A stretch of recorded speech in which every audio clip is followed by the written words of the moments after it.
welcome to the NXT review. We are the Dadley Boyz of WhatCulture. I'm Adam Wilborn, joined by Michael Hamflett and Michael Sidgwick, here to review everything that happened on last night's episode of NXT. But before we get into it, if you're a fan of this sort of thing, make sure you subscribe to WhatCulture Wrestling on Apple Podcasts, Spotify, Amazon Music, and YouTube, where we not only review the show formerly known as NXT 2, but EW Dynamite, AW Collision, pay-per-views, premium live events. We have interviews, roundtable discussions, and a round of the week complete with a mega quiz, of course, on WrestleCulture. As I said, though, joined by Hamflett and Sidgwick to review last night's NXT. What a show this was! It was really good, and I can't lie to the viewers and listeners. Literally seconds before we started recording, Sidgwick said the word nothing and then said, much like the rock band A, of course. I have absolutely gone at the mention of that song and band. It was kind of trash, but it's really, really tickled me. So, yep. NXT was certainly more than nothing. I'll give it that. A great night to watch this bollocks. It was, if you like it, if you can see what the charm is. Yeah. Even I was a little bit like, is the feeling back? Yeah. Have we restored the feeling? By that, I mean, just absolute crap. NXT where the best piss about. Yeah. Let's get straight into the show because we got a big recap highlighting the fall of Chase U without the na hey hey goodbye song I noted. And then I was so thrown, a bit like Vic Joseph, because the Chase U music hits. And Vic's speculating maybe one last, pep talk or whatever. Pep rally from asshole. From Andre Chase. Where's your school spirit, kid? but that unfortunately was not the case. Was there ever a mascot for Chase U? Should have been. Like the Chase. Oh, I don't know. In like a fuzzy outfit or something. I think Missed so. opportunity. Yeah. But instead, bursting through the Chase U banner is Rich Bloody Holland. Bastard. And the audience are furious. Sean Bean looking. I was going to say, you bastard. They all boo him, of course, and he simply gets in the ring, grabs the mic, and says, "All I got to say is, I told you so." And then basically says, "I'll see you at Deadline, Trick Williams." That was to that. Hives. He's so easy to pop him, isn't he? It wasn't exactly Roman Reigns after beating The Undertaker, this, was it? Is that what they were going for? Yeah. I love that. It's my school now. It's my f***ing university now. Felt like that was the aim here. Yes. I wouldn't say they really achieved it. Yeah. I will say, they've taken someone who's not very good and they got him over. And it's good booking. Aye. Not showing off their body as well. It's hard to summon much excitement for the match, though, isn't it? Yeah. They've had to call it Eric Bischoff. I was going to say they're going to juice it up, brother. Yeah. We'll get to that a little bit later on. Our first match of the night was one half of the tag team champions, those being, of course, Axiom. And Nathan Fraser. When I'm cleaning windows. Who was there ringside for Axiom as he faced Ethan Page in a nice qualifier. Of course, ahead of NXT Dolin. Load of fun, this. Obviously, it's got Axiom in it. It always is. Thanks for coming, Ethan Page. Page argues with Fraser when we go to on the outside as we go to a break. We come back in as Axiom run as Page off the apron into the commentary booth. He also hit a Spanish fly into an arm bar, but then Page picks him up with one arm for a power bomb. Ethan Page trying to slow him down. He keeps hitting him with backbreakers, basically. There's a super Spanish fly from Axiom as they fight on the turnbuckle. Then again, as we head to a second break, they're fighting on the turnbuckles, and Page gives Axiom a backbreaker onto it, to which he collapses to the floor. We come back, and we get a wonderful spot with Axiom hitting a moonsault DDT. Oh, my God. For a nice near fall. Axiom went for a dragon sleeper, but can't get his hands locked. Page suplexes him into the corner. Another backbreaker, gets a 2 count. And then the finish sees Ethan Page go for a super ego's edge. Axiom counters with a Rana, tries for the golden ratio, but that gets countered with a huge lariat. 1, 2, 3. Ethan Page is off to NXT Deadline. I thought this was a bit of an over-delivery, and it revealed itself to be a bit of a Styles makes fights sort of situation where Ethan Page doesn't often play, like, I don't want to say monster figure, but the bigger man, ultimately. And he got to do that here. This was... And hopefully a sign of what could come next Saturday. Not talking to you, love. This is what this is like asked and answered to my most frequent criticism of all wrestling in 2024. Be the wrestler you are, not another wrestler in a chase of acclaim or God knows what. This and I would call it like Ethan Page, like almost leveling up to a position that he's not normally given, which is to be somebody that has to like be a monster in heel and a dominant heel, and that is to Axiom's immense credit as well, because he kind of had to reduce himself almost a little bit in status and make it seem like he was being opportunistic with this high-flying stuff, rather than on another night where if you're trying to agent or tell a different story, it's just, he's too good for you. It blowing you away. Yeah, this was different. They were like, they were Different still gravy. They were still different gravy. They were still playing to their strengths, but it's just not necessarily strengths that would work against other people. So it was nice that they kind of came together in that way. I was quite impressed by this. I was quite impressed with this. In fact, I was going to steal that exact same take. I was going to steal a take from Michael Hanford. Got a big square head and that head's really hot. No. I was going to say... I didn't like a sort of response anymore. I don't like any wrestling. There you go. That's why I've got off all of it. I was going to say, this was Ethan Page wrestling like Ethan Page. I'm not spectacular, but I'm bigger than you, bit of a prick, and if nothing else, I've got the experience, I've got a diamond sharp mind, I can use what you do against you, prick. And that allowed that when Axiom's doing his best stuff, for it to feel as if he was actually strategically being a good... There's just a lot of thought behind this. I could just easily get into it. I was really rather taken by this match. Sort of Ethan Page is Bobby Roode best, wasn't it? Yes. People used to call Bobby Roode boring, and that was like a really unfair, sweeping statement of a lot of the little details Bobby Roode put into things. So Sarah Schreiber interviews Ethan Page afterwards, and he says, look, you get bet against me, you'll lose money every time. I always find a way to win. Oh, God, I forgot all about this. It's the afternoon. Oh, this sucked days. Calls Axiom a hell of a champion. Starts talking about the fact in 2 weeks he's going to win that and go on to, and he gets cut off by the other half of the tag team champions, that being, of course, Nathan Fraser. When I'm cleaning windows. Who says, listen, amigo, the Iron Survivor's my kind of match. You won't be able to keep up with me. Page is like, I think I will. I've just beaten him. Axiom, the kind of guy who actually carries his weight on the team. And Fraser stops himself before properly committing to this, but it effectively says Axiom isn't the driving force in their tag team. And Axiom, you can tell by his face, is furious at all this. But before they can clarify all this, choo-choo, it's time for a promo train. Wesley's out to interrupt. He's going to win Iron Survivor. Javon Evans, he's going to win Iron Survivor. OTM, what the hell are you doing here? They say, we don't care about the Iron Survivor, but we do care about the fact that the tag team champions are now... Well, the singles guys anyway, but are also chasing a singles title. All the other tag teams come out, and the brawl, it just keeps going. Ava's lost complete control here. She's not going to say the name. She's Rock's daughter, general manager of NXT. Big brawl, and amongst all this, Axiom and Nathan Fraser decide to jump onto the pile.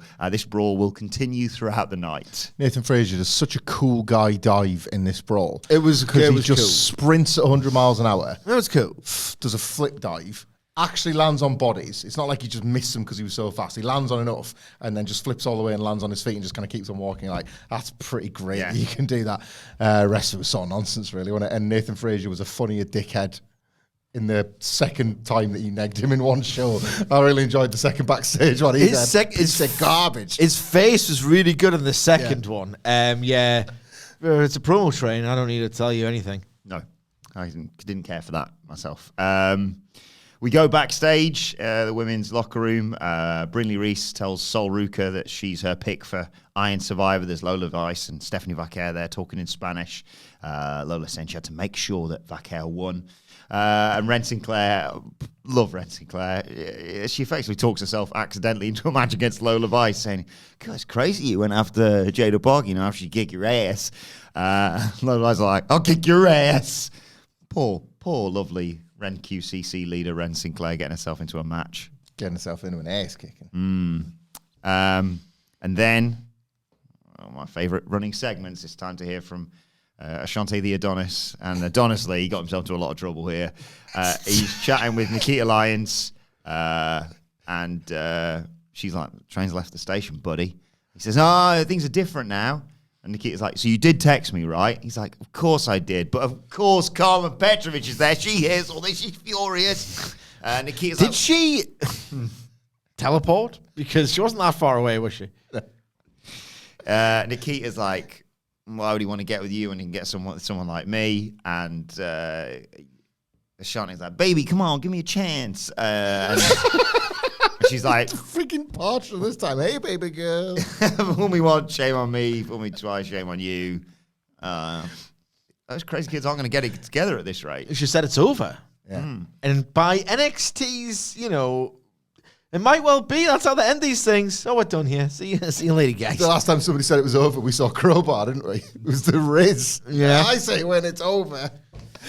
Aye. The level of non-acting from Ashanti the Adonis here was almost impressive. He's barely engaged in either conversation, and I'm not sure if that's a bit or not. It's like he's so obsessed with being a sex hammer. He's lost interest in both, or he's just trying to underplay it. I don't know, but he's like, yeah, I suppose I did text you. And like, come back. No, come back.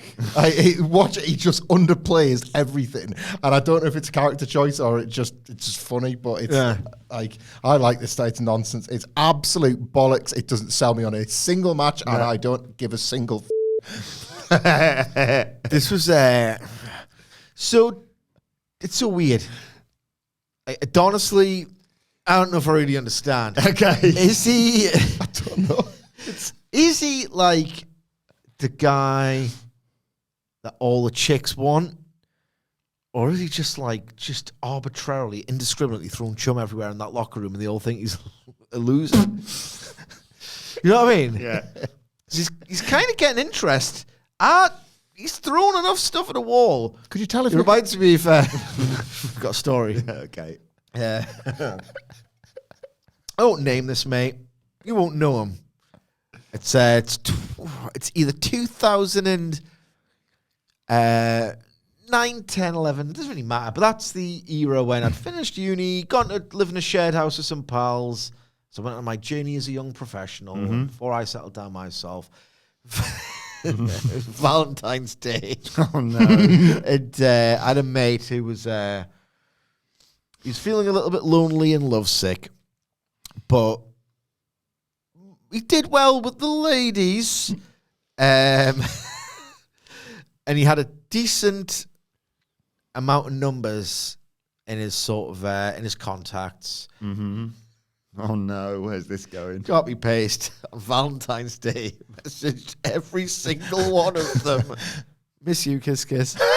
Just throwing some chum out there on the just to anyone.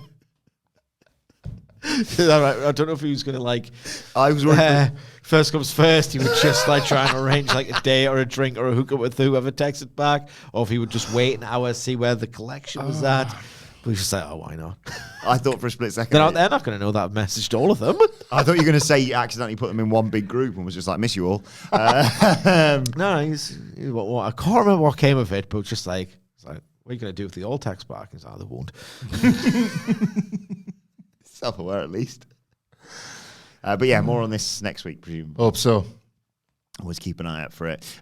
Talking of Ren Sinclair and Lola Vice, Jala Dempsey's there. Encouraging Ren Sinclair. She's being encouraged basically to target Lola Vice's injured hand because Lola Vice is in control, but Ren Sinclair can see an opening but just won't go for it. Dempsey's basically saying smash her hand into the ring steps, but Ren Sinclair hesitates. So Vice beels her off them, but gets drop kicked into them.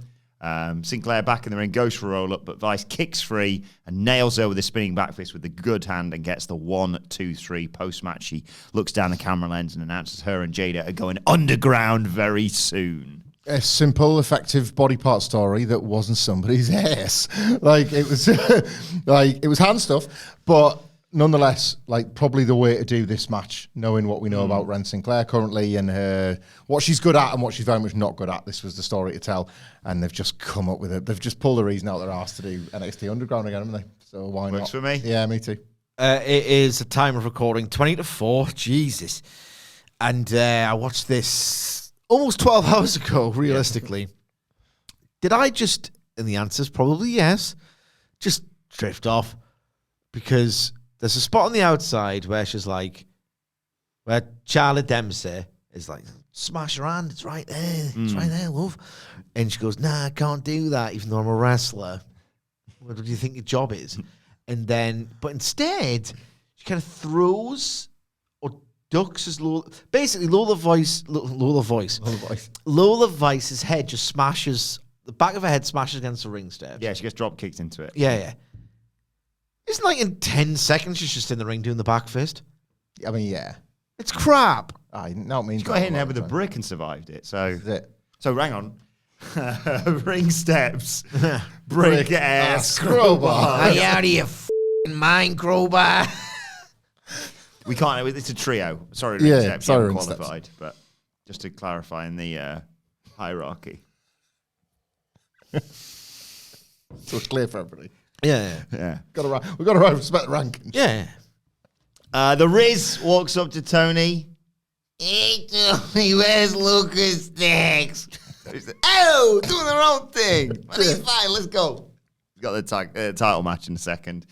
And there's Sean Spears and Brooks Jensen. What a mastermind you are, Mr. Spears. Sean says, let's do this. And they walk off. And I've not noticed that mask before. I don't know if that's a new thing or I've just skipped Sean Spears' entrance with his sort of Kane welding mask thing. Yeah, I think that's new. Why? What could it possibly mean? Who could possibly care? Tatum Paxley's preparing for her North American women's title match by playing with her dolls. She's interrupted by Fatal Influence, that being, of course, the champion, Fallon Henley, Jasmine Nix, and JC Jane. And it was one of them nights. There was a lot of that. It was a good night, wasn't it? And they say, tell your dolls or whatever, you're not going to be champion. Pricks to her, basically, and chuck the dolls on the floor. And little tease, no spoilers as to where we're going. But Tatum says, your past will haunt you, and walks off. And the doll's on the floor. It's got orange hair, and a mysterious hand picks it up. It's Gigi Dolin. There's a bit where a little. What did JC Jane say to Paxley here? Hey, stop him, you dolls, freak. She called her freak twice. I like that. Freak's a really good insult. Yeah, what are you doing, you f***ing freak? It was quite popular in the northeast of England that when I was growing up. I got called her quite a bit. That would work. You're the freak of the school. Someone called me that. The whole school. You know what? There's some things just stick with you, and you'll never know why your brain selects that thing to hold on to, and it'll just pop in your head. Year 5, and I understand why she said it that little. But I mean, I would say you were a freak, actually, Charlene. But like for whatever reason, I can't remember why we were chatting. Yeah.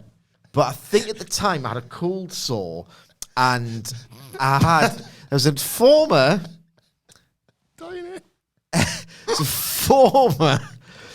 early 90s Newcastle United player who played centre forward, and I was really upset when we sold him because he did well in what was then the old Division 1, but he didn't get into the Premier League. And he Scott was my Sellars? favourite. No, David Kelly. Yeah, I played Sunderland as well. Yeah. David Kelly, and he had like it was the early 90s, so he had his hair was sort of like brushed back and a little bit of a half curtain. And I really liked David Kelly, so I always wanted David Kelly hair, but really like short back and naughty was in. And I didn't have short back and naughty at this time, like the shaved back and sides, and I had like my little David Kelly hair, my cold sore, and and you're the freak of the schoolie, the freak of the school. So I went to the barber on the weekend and got my number. It's got short on the top and back and sides. And then spring happened, and I didn't become a freak no more. I was listening to when you said it there about that, the things that just stick in your head and they're never going to go away. I was listening to an interview with James Acaster, the comedian, and he said it's just the stuff that sticks, and God, he wishes he could get rid of it. Right, same age, like at school, like the teacher said, Siobhan's going to be leaving school this summer, like she's moving to a different school, whatever, and it was just a way for people to have the last sort of words with her. And he turns round and he goes, Siobhan, but then like another like mate turns around at the same time and does an impression of him and goes, I love you. And it like James Acaster freezes, right? And he's on the spot, he's like, oh, what do I do? So he goes, what's up, Doc? And then just turns around He says he thinks about it all the time. Like,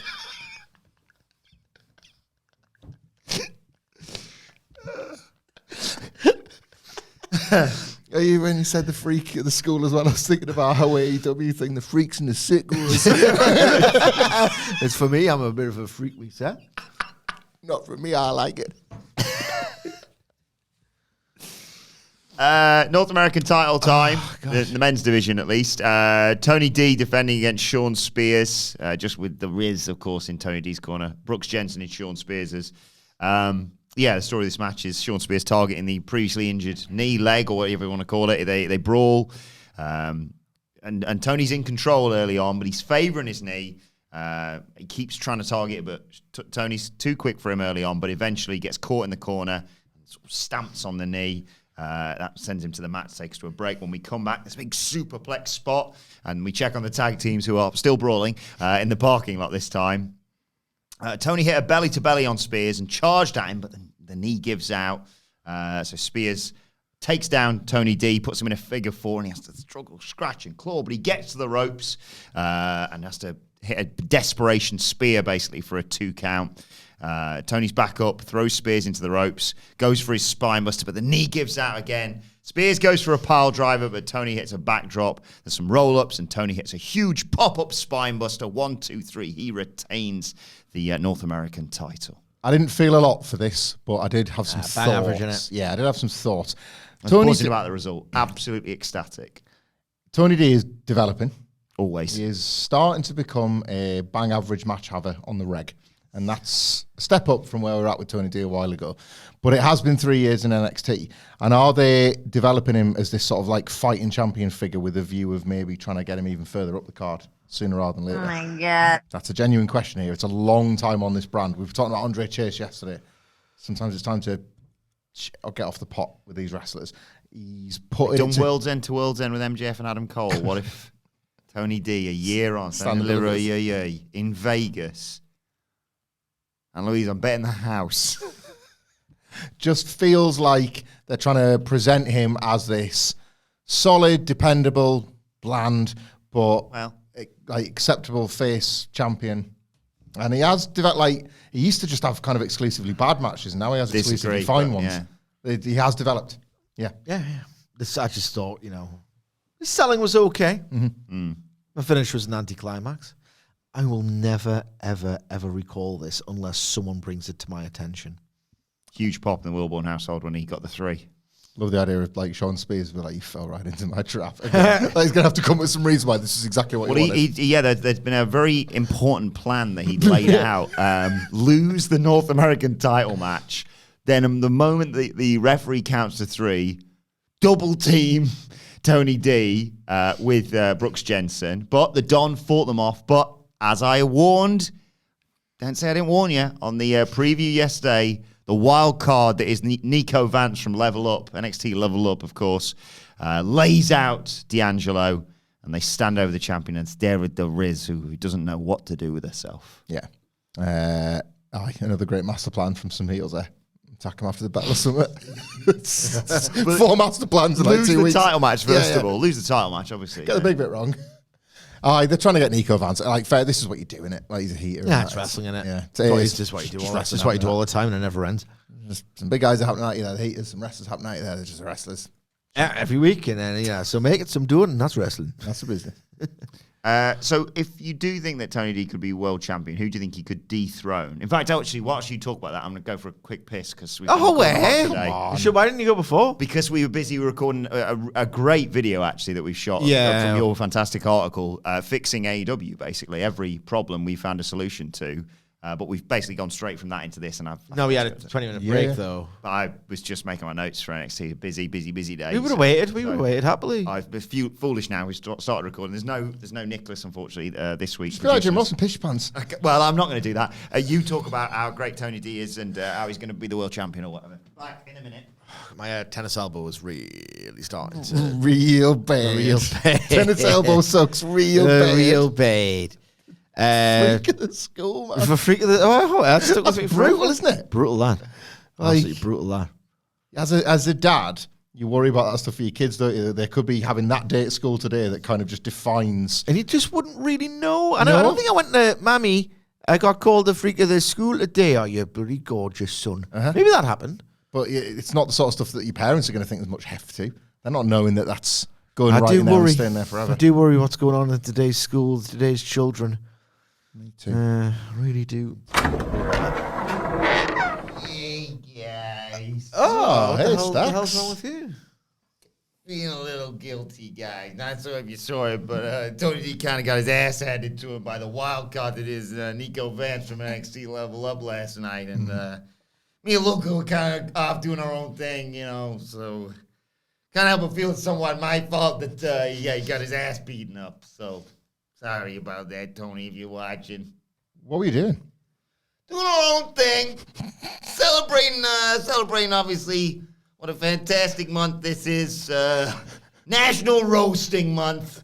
You know how we love to celebrate that. Speaking of which, Sage, what's the deal with a roast? A roast is such a wonderful thing. A British institution that I really felt like I'd made it as someone who can just proper cook.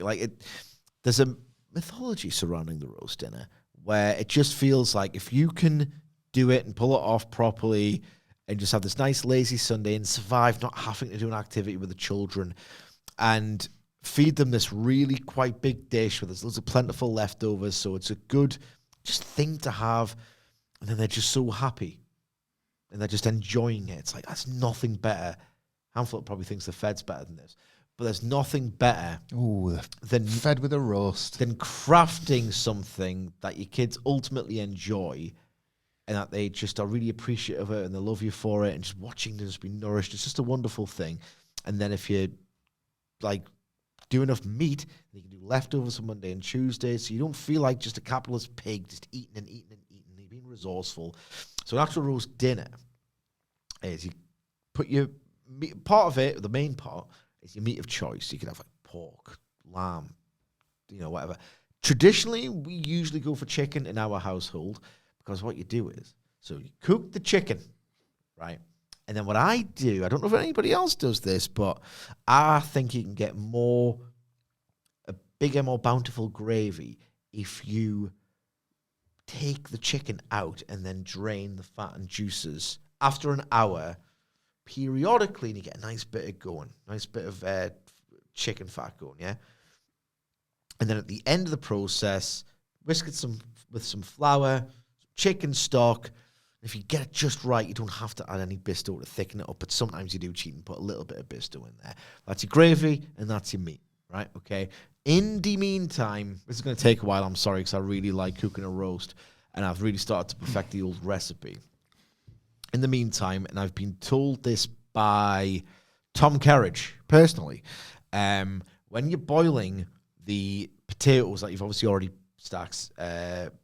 peeled and chopped, right, is instead of just whacking them in, boiling water, bit of salt, high flame as you can for 5 minutes until they start to get, you can put a knife through them. What you do is, so that it all disintegrates a little bit more slowly, is that you put it on a really low flame for about 15 minutes. And that way you just end up with a much crispier outside. If you want to cheat, you can put some bicarbonate of soda that also assists with the eventual crisping up process in the oven. You get a decent amount of oil in there, I've learned. A decent amount of oil. Not too much, but like a decent amount of oil. 200 degrees for 45 minutes. You turn them over after 20. You get the most beautiful, loads of salt in the water as well. A really crispy roast potato. Now let's talk about potato shape. You need some nice big Maris Pipers for this, right? What I tend to do is you lay it on its side and you chop maybe about 3 bits, maybe 4. 4, right? So you get an edge and an edge, and then you get like a disc-shaped roast potato, because you get the sort of wider they are, the more chance there is for crispy bits rather than actual potato. So if you make these big ball roast potatoes, there's too much potato on the inside. I like more crisp than potato. So if you get like a little disc shape in the middle part of your potato, 2 discs, You get maximum crisp. So that's your meat, your gravy, and your roast potatoes sorted out. Yorkshire puddings, do them first thing in the morning or even the night before. 200 grams of flour, lots of salt and pepper. I put a little bit of white pepper in there as well, right? One by one, and my daughter helps me with the egg cracking. So this is good. Get them involved. That's another good thing about the roast, is that you're teaching them skills as you go. One by one. So it takes a little bit of practice. You can't just whack it all in. One by one, you start whisking the eggs. And then crack another one when it's all sort of become part of the mixture. Then 300 milliliters of milk. And then you whisk all that up. And you get the most biggest, beautifulest Yorkshire puddings ever. The veg, I don't care about it. I was whacking it on at the end. Other people seem to care about it. I'm bored at this point. Chicken skin, you take off, right? And then you put in the oven or the air fryer for an additional little crispy skin treat on top of chicken meat. skin. You would if you cooked it properly. What the good thing is once you get the chicken out and you've done your gravy and all that, breast, Stacks, calm down, I'm talking about the meat, chicken breast. So you get that out and then you can go on the underside and don't get too... I throw away those slimy bits of chicken, but there's some good stuff underneath. And if you're cooking, what you can do is get that, basically get a free chicken wing. You get a free glorious chicken wing. And then you get plate up, chicken on the plate. And then you get half of the chicken. Wibble, chicken on the plate. And the other half, a third of the chicken, whack it in a bowl. Next day, you can either do chicken curry or chicken tacos and the like. And that's my roast dinner. But I seriously recommend that roast potato method. Sorry, Stacks. I was long-winded, but you asked and I answered. What if he was talking about coffee instead of dinners? We'll do that next week. You know, actually, I treat women like pieces of roasted meat. I'm a vegan. I haven't touched one in years. See, I touched one way and the other way. 3 questions, 3 jokes for you. Sage, what's the difference between roast beef and pea soup? Huh? What is the difference between roast beef and pea soup?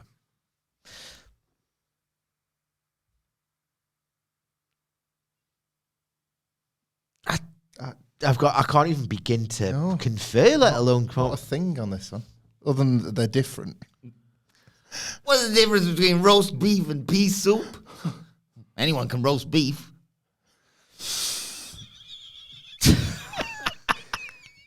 Question joke number 2. Not bad. What is the difference? I'll probably tell James. Yeah. You like this one. What is the difference between the UK and a roast dinner?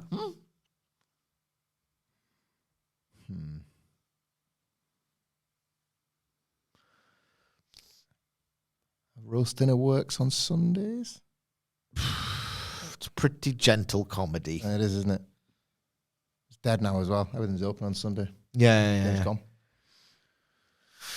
The UK and the roast beef.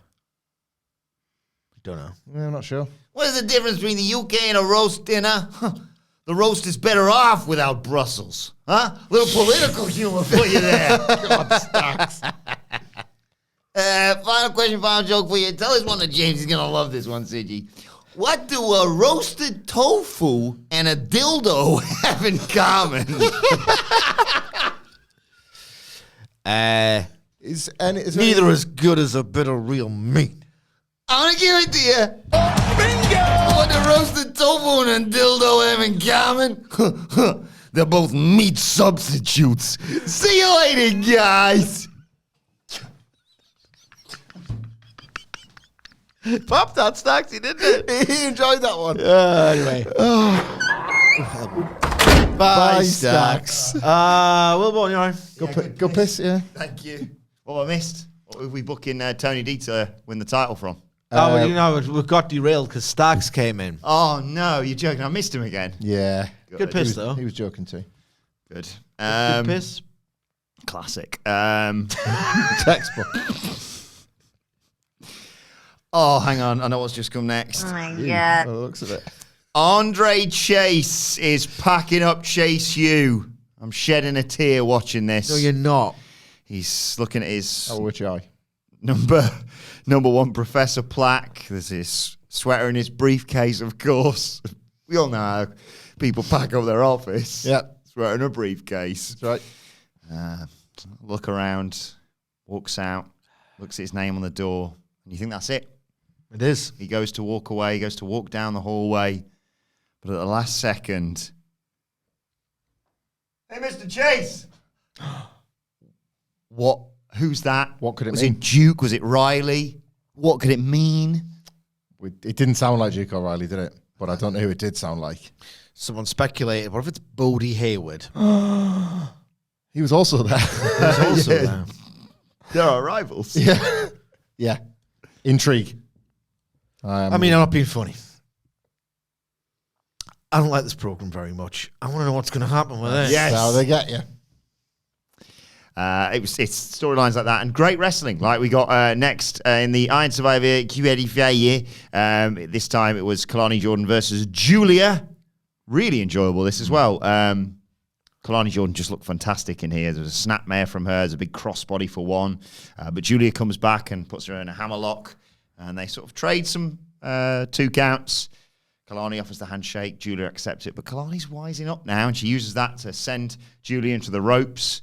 And they go back and forth. They nail each other and have a bit of a stare down as we go to a break. When we come back, Kalani's hitting a twisting dive to the floor. Kalani fires off some lariats, but Julia rolls her up for 2. They're fine on the top. Julia with a headbutt goes for a missile drop kick, but Kalani dodges that and hits a split-legged moonsault. But Julia counters that into a triangle choke. She locks it in, but Kalani gets Julia's shoulders to the mat for 2. Julia kicks out, but doesn't let go. Kalani picks Julia up. Powerbomb, near fall. Kalani goes for a DDT. Julia counters into Michinoku driver. She covers her. Kalani rolls through for a great 2 count, but in the end, Julia runs her over, hits the Northern Lights bomb, and qualifies for the NXT deadline. I give NXT a bit of grief for the constant bombardment of the rhetoric around being the most stacked women's division, and often that's just because they literally hoy 40 women on camera and tell you, well, look how many there is. I think it might be bollocks and true, because like I was going to say the parity booking, but I think in reality there's just more women's wrestling.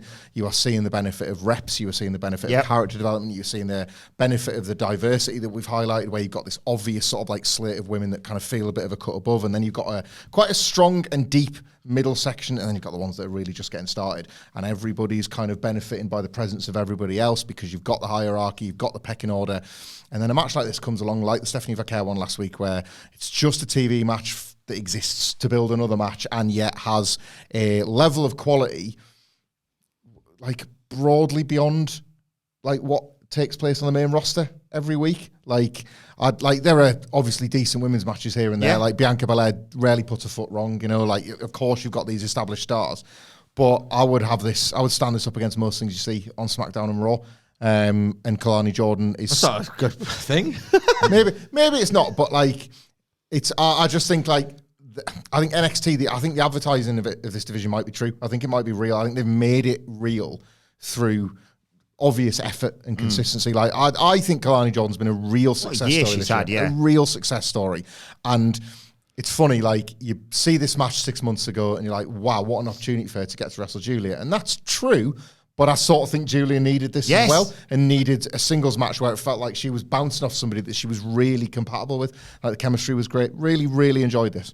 Probably a bit lower, but it was certainly higher than the usual standard. So I feel quite invested in them both. I think that was what stuck out to me in this. I feel quite invested in both. It's probably the best Julia's looked individually. Kalani Jordan, maybe it's that sort of like that. Her absolutely nonsensical Rolling Thunder spot went viral the other week. So maybe I'm thinking, it's better than that. I'll never remember this. She's still very wide-eyed performance center wrestler. Yeah. Which it does work. There were elements of actual struggle as opposed to turn taken here. Yeah. Next up, I think possibly Michael Havlett's favourite part of this show. Ava, she's not going to say her name, she's Rock's daughter, general manager of NXT and Booker and Cooker of the Year on the basis of this show. tells all the losers from the qualifiers that there's going to be a last chance match. Who could have called that? I've been negging him for weeks on this, but he was correct. They do it all the goddamn time. Yeah. See, you've got one more go, amigo. What an absolute... He's great, isn't He's he? brilliant. Try not to screw this one up, pal. His face was like, he went a bit like that, didn't he? He said, say, that was awkward, but let's just deal with it. His face is good. So yeah, God. Axiom's there, Cedric Alexander, all the people who lost in the qualifiers. Lexis King simply thanks Ava for the chance. Eddie is not happy though because he got screwed out of his, didn't he? That was his complaint. And also, Ava tells Fraxium there's also going to be I'm not sure if you noticed, but all of the tag teams won't stop fighting for the last 3 weeks. So we're going to have a battle royal to determine your challengers next week. And the winner of that faces you at Deadline. But wait a second, at least one half of the tag team champions, that being, of course, Axiom. And Nathan Fraser. When I'm cleaning windows. Are already in another match. But, Nathan Fraser doesn't see a problem with this, amigo. Axiom isn't happy, though. And then more tag team brawling happens. Eddie, though, Eddie's not finished. He's not happy, like I said, with just being shoved into a multi-man last chance qualifier.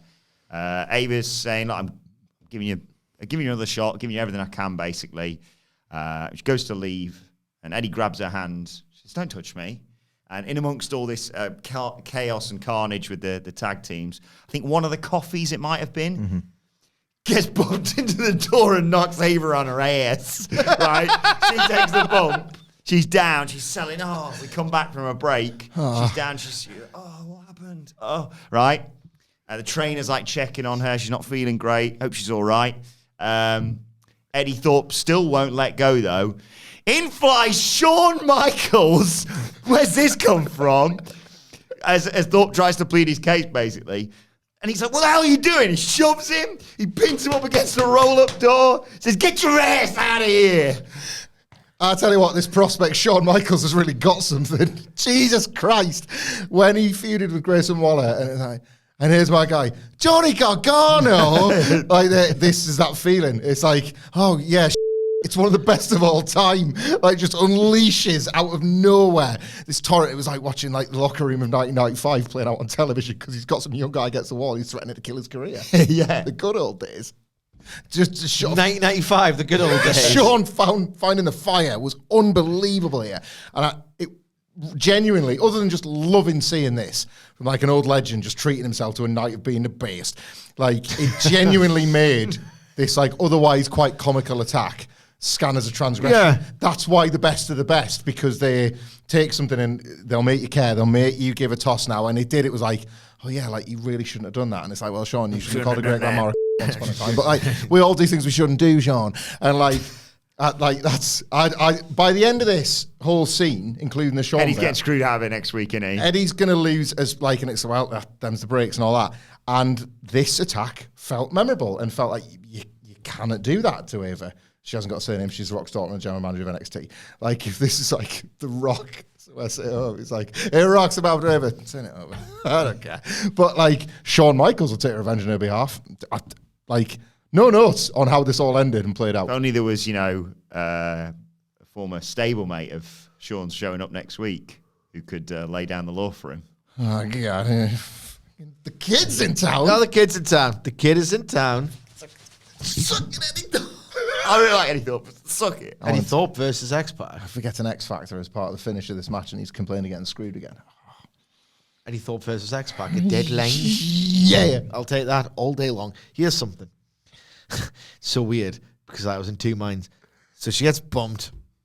It's pretty comical. And I'm thinking, why are they treating her like someone who's never wrestled before? Mm-hmm. Because the way she went down.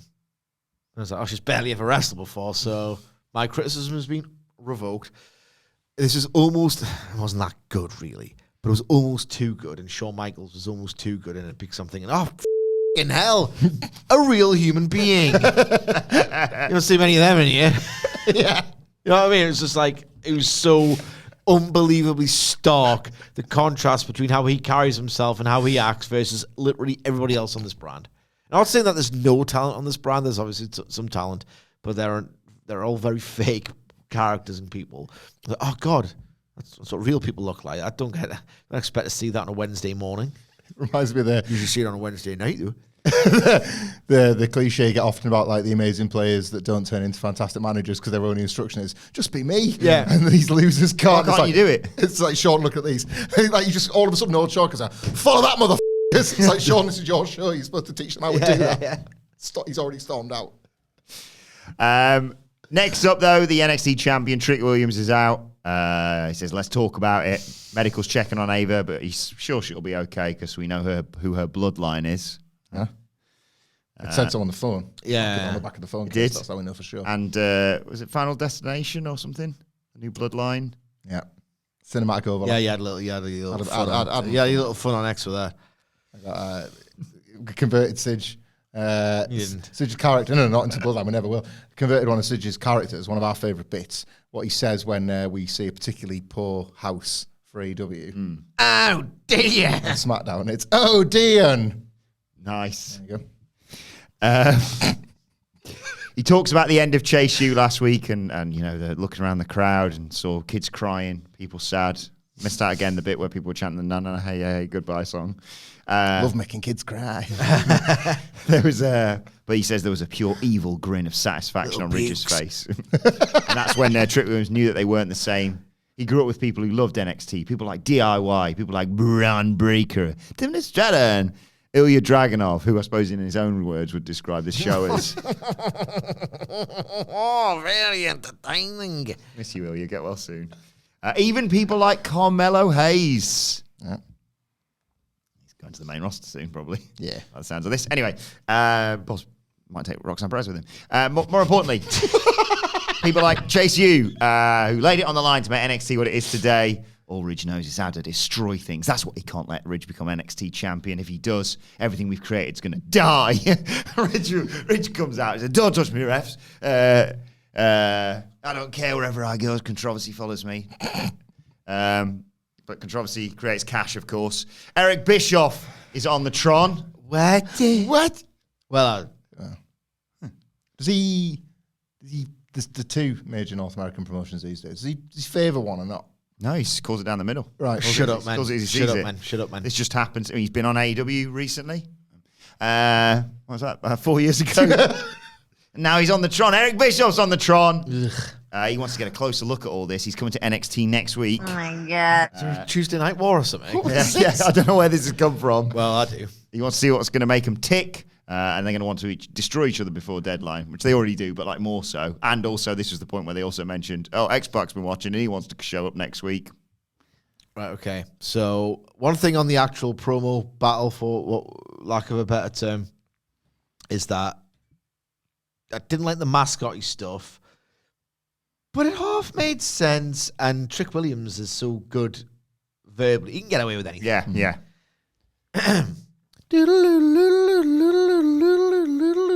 Sidgwick's Conspiracy Corner. As soon as they start becoming a bit competitive, post-CW with AEW in the ratings, they've had that post-Dom Mysterio peak where they're kind of trash.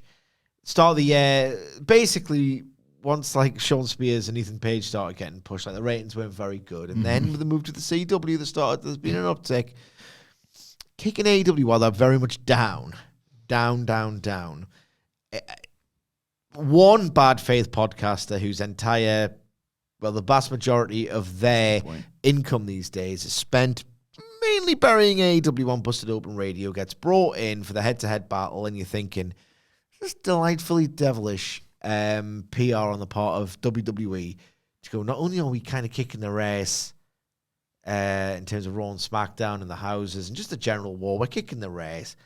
God, guys, we can just we very politely invited an ECW legend who just happens to bury them on the side, and he beat them in the ratings. If the people who are criticizing them are beating them in the ratings, how bad must this clown show be? Stick with us, stick with the Fed. And Hamflet's like, yes, sir. And Bad too. I love you. And now there's a second bad faith podcaster. Jacob Fat. I love you, Fed. Jim Cornette going to guest host Deadline at this rate? Stuck Seriously. out to me that as well. I didn't kind of like put it off the back of Busted Open, but A second your head bad, goes there, doesn't it? a second bad faith Bad podcast. faith podcaster, Potentially. yeah. You know, I wonder. they're being cunning here. Now that Sean's back to his like 1998 form, like Eddie Thorpe, who's the fucking man, right? Maybe so's X-Pac, and the only reason he's texted in saying I'm coming to NXT is because he saw a rip-off. You got your head so far up Hulk Hogan's ass, you could see what he had for breakfast. And maybe that's what he says, and he sends Eric Bischoff packing out the territory. Suck it. I had another idea as well. So, obviously, Ava Raine. I mean, there's no Raine anymore. She doesn't have a surname. She's The Rock's daughter, the general manager of NXT. Entering a period of, convalescence. Yeah. Get well soon. Get well soon. Now, medical help can only take you so far. Obviously, she can recover physically, but what if she's a little bit, experiencing a little bit of trauma following this attack, and, she starts to lose her confidence. And, that's not good. No. You need confidence to run this brand. You need to have your head on straight. Shawn Michaels and start giving us some motivational speeches and all the rest of it. And he can take the part of Triple H and start giving them the big hyper-up speech. And he can say, who's the show stopper? Me. Who is the main event? Me. And that's how that could go, so... Well, I want to see that now. Yeah. Me. We'll talk more about Bischoff next week, I suppose. Charlie Dempsey catches up with Ren Sinclair. She's been cleared by medical after... Oh, believe that. Spinning back fist at it. Tavian Miles, they're in the Battle Royale. And Charlie says, you're in that last chance thing. She's nervous about winning, but he believes in her. If I was standing on my wallet, I'd be 10 feet tall. Suck it.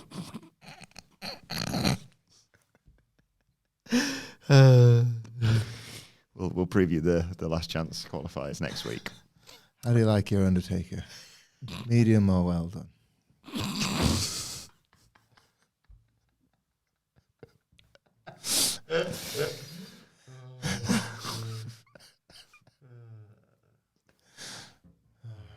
Best thing he once deadpanned. Yes, Bret Hart. And it's still 10 times more lively than anything Ava Raine's ever said in her life. Be like, yes, Bret. Hart. Yes, Bret Hart. Main event time. Oh, good. Fallon Henley defending It's all good stuff. It was. the North American title. She's not alone, though. She's got the rest of Fatal Influence there with her, that being Jasmine Nix and JC Jane. You freak out of school. You little freak. Taking on Tatum Baxley. What day was this on, actually? When did this show happen? Tuesday. Incorrect. Tatum Tuesday, baby. She was all over this. She was looking great early on. Sends Fallon to the floor. There was a Tatum Tuesday chant on her side. Tatum chased numbers game. Keeps getting annoyed by them on the outside. That being Jasmine Nix and JC Jane. Man. Freak out of school. That distracted her, and that Fallon swing around the ring post to kick Tatum to go to a break. When we come back, they exchange headbutts. There's a double crossbody. They're trading shots on their knees, trading kicks.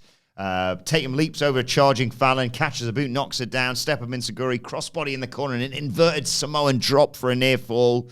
They fight on the top again. JC Jane, don't have to this time, distracts her. Tatum gets caught with a pump handle suplex for a great 2 count. But Tatum pulls Fallon off the top, hits a 450 splash, gets a great 2 count in there. Goes for the Psycho Trap. Fallon counters for a roll-up. Tatum rolls Fallon up for 2, hits a drop kick to JC on the outside, tries for the Psycho Trap again, but again, that moment's distraction with JC Jane allows Fallon Henley to hit the rocker dropper and get the 1-2-3, retain the North American title. Thoughts on the match, and then we'll get to the post-match. Yeah, like, all right. Not one I'll remember, as I should say often about these ones. That's usually my go-to response for 90% of these. Again, it's a bit like the match with Conor Jordan earlier on. Like, finally, Fallon Henley has found what fits. Like the gimmick, the persona, help it. I wouldn't have thought it because she always seemed like a natural baby. It's a good little going around the world spot around the ring post. That was good. Like I wouldn't have thought it would have fit her as a heel, but it actually is. This feels like it's finally clicking. Her and Brooks both heels now. You know, why can't those two heel kids get it together? Maybe it's all part of Sean Splitter's master plan. But yeah, match was fine. Tatum Paxley's a very distracting wrestler with her. Like, she is. Some of her moves are just fine, but she cannot help herself. It all goes a bit down with the Sidgwick, doesn't it? And a bit like... I don't. We've got it somewhere. Gives me the creeps. Right. Down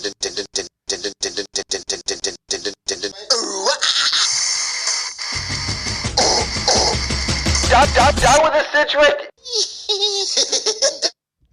Still get nervous when those knocks. Yeah, no. Who's there? Passable action. Some of it looked like they were into it rather than just, doing what I'm told. Just felt like they were like living the moment in the ring there. Did Tatum Paxley's Jack Perry the finish? The old Malachi Jack. She just kind of took it. I don't think she was supposed to be. She was. No. I'm saying like I'm talking about the unintentional Malachi Jack. Maybe. You know the old classic, the unintentional Malachi Jack. Conditional Malachi Jack. Everyone knows what that is. It's common parlance. Conditional Malachi Jack. Anyway, post-match, Fatal Influence have a cunning plan. That's to triple team Tatum afterwards until she is saved by a returning Gigi Dolin. Oh my God. All the clues were there. You see, the doll had orange hair, and that's what Gigi Dolin has got. That's how their past is like, because obviously they've got a history from Toxic Attraction. It felt as because she goes straight for JC Jane and the way she presents herself, it is like she's just a babyface her. So it's like like it's all it goes up at the end. So like she's the babyface version. She saves Tatum, takes them all out. Double Integuri. They knock Fatal Influence to the floor and stand tall. Great to see Gigi Dolin back. Yeah. It's nice that she's back and returned from injury. I always thought Gigi Dolin was a better character to have around. She's a better Priscilla Kelly wrestler. than a Gigi Dolin, I'll tell you that much. Yeah. The The Some of matches, her ring work towards the end was real bad. matches have never really been there, but Real she bad. got herself over enough that this got the kind of desired reaction. We'll see from here. A better babyface than a heel as well. Yeah. Like people do like her and gravitate towards her and that. So Yeah, well, I'll believe it when I see it with her. But I'm glad she's bloody, not injured anymore. Come on, I'm not cool. Great to see her back. Fantastic ending to an excellent NXT show. Simple as that. It's not that simple, though. Let us know your thoughts in the comment section or on X at WhatCulture WWE. Watch, they can follow all three of us. You can follow Michael Hamflet at Michael Hamflet. Follow Michael Sidgwick at M. Sidgwick. Follow me at Adam Wilborn. Follow us all at WhatCulture WWE. Make sure you subscribe to WhatCulture Wrestling wherever you get your podcast from. For daily wrestling podcast, the Dynamite Preview is available right now. But for now, this has been the NXT review. My thanks to Hamflet, to Sidgwick, to Stacks. Thank you for joining us, and we will see you soon.